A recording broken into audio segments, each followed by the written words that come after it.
All right, maybe this video will help. I can get it to stay running. As soon as the engine starts, the key's on now. As soon as the engine starts, I'm going to lose connection to the processor. It takes a few seconds for it to get connection back. Takes it a little bit. It has to try a couple times. When it finally comes back, you'll be able to see the RPM, air-fuel ratio, and all that. So let's give it a go.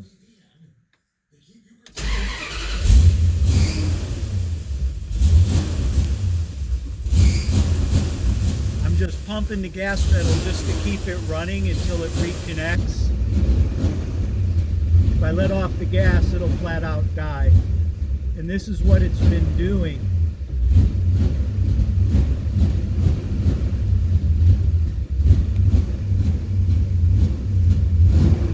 There it goes. Now it's connected. You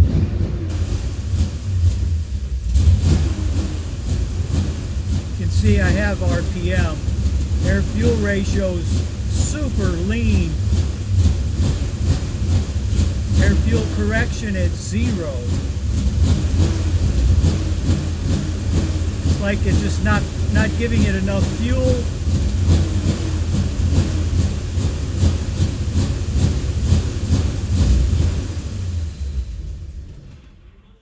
There, I just held the pedal, just let it stay still, and engine died. If I wait about 20-30 minutes, it'll start up and run great.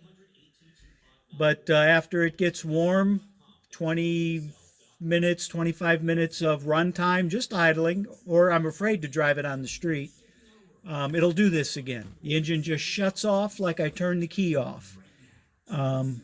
And then it does this until it sits for a little while. My ECU temp is only 64 degrees. Air temp outside is 84, but it's sucking in hot air from around the engine. Thanks.